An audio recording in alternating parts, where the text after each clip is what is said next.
Okay, quickly, I just wanted to mention that the tree of the knowledge of good and evil. There's nothing wrong with that tree. It was a good tree. You see, it had something to offer the man. But God did not allow him to eat of it then until he passed the test. Was he going to be obedient?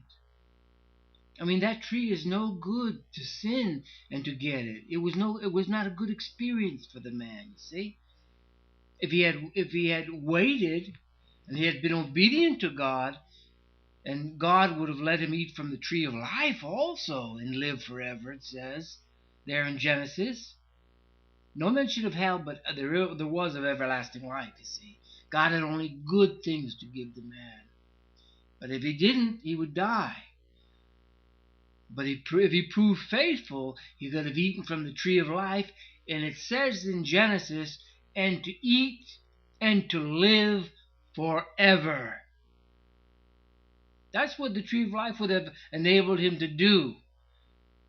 These bodies would not die with the aid of the tree of life. That's why it mentions in Revelation the trees of life on the banks of the river, giving their fruit, and the leaves for the healing of the nations. People say, oh, that's the marijuana. Well, you're not supposed to eat from that now. That's sorcery. That leaves you open to demon possession. That's the danger we have right now. See, it was not a good experience. Was not a good experience for Adam and Eve to eat from that tree. They were hiding from God. They got paranoid, scared, because they knew they were wrong. God did not approve of that. His spirit was not with them. They ran and hid. So you don't want to do things that you know God doesn't approve of, and that because it's not going to be a good experience for you. If you're really a child of God, to those that are not, they can do anything; it doesn't bother them or whatever. But if you're a child of God, you're going to be sensitive to it. And in time in the kingdom of God, we don't know the things that God has prepared. There's going to be so much rest there. There's not going to be any fear anymore. No one to make them tremble, it says in Ezekiel. They shall sleep in the woods, and no one shall make them tremble. You'll be home. You won't have to worry about police. There'll be no need for police. And there'll be no fear.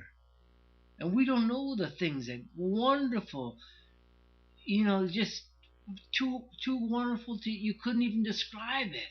Eye has not seen, ear has not heard, neither has it been conceived in the heart of man the things that God has prepared for those that love him.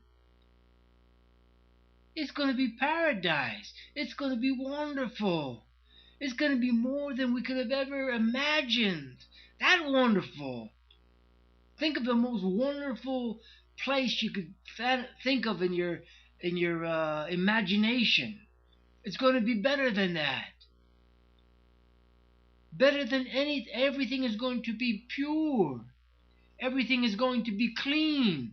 Everything is going to be vibrant with health, glowing with health, perfect health. Perfection. That's what it is. It's going to perfect. No mar. Nothing to mar it. People are going to be perfect. In Job, he talks about when he will be resurrection and his flesh will return younger than youth, a youth. Can you imagine such a wonderful God? Believe me, He is great. And just like you might want to meet an artist by his beautiful painting. Well, God is going to show how beautiful this earth can be when He gets done with it. At the end of the sixth day of creation, God said, and it was good. Everything was good. And then until the seventh day, uh, which it will turn out good by the end of it. We're still living in that seventh day, and it will be good at the end of it. At the end of the reign of Christ, it will be good. Satan has taken us down a bad path that we will learn from and never repeat again. And believe me, you might think that there's not much to lose out on, but if you will lose out on everlasting life, you've lost out on everything so wonderful. I don't want to die. I want to live forever. I want to live forever. And even though the passions and the lusts of my flesh would desire things, especially incidental to youth, when you're young, uh, the chemicals and the hormones and things can lead your body to places that in your mind you never want to go. And that's why Jesus said the spirit is willing, but the flesh is weak. And Paul says, "Miserable man that I am! The things that I would want to do, I don't do, and the things I don't want to do, I do, because of the sinfulness in my body. But thanks be to God through Jesus Christ." So that's why we want to. He says, "I pummel my body and lead it as a slave. I don't let it tell me what to do. I don't follow it. Think of everlasting life. And keep yourselves pure. And don't follow the lusts of the flesh. He that has suffered in the flesh," it says, that he may no longer live for the lusts of the flesh, but for the will of God. So those that have suffered in the flesh, they understand. They understand the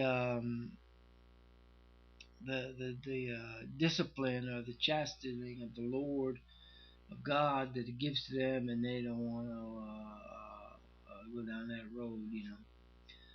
Anyway, so yeah, so that's what I wanted to mention about, because some people think drugs are really cool, and they get high, and they get they see things, visions. It seemed like a very spiritual experience to them, and I'm sure it was for Adam too. But the thing is that it didn't have a good outcome. And it will lead you open to demons, and you don't want to let them touch you, because if you want to be vulnerable to demonic forces, don't disobey God. Sorcery comes from the word pharmakia, which is where you get pharmacy, drugstore, and the drugs that the doctors give you are also evil. Ritalin, Prozac, they're making people do weird, ugly things, murdering and everything. So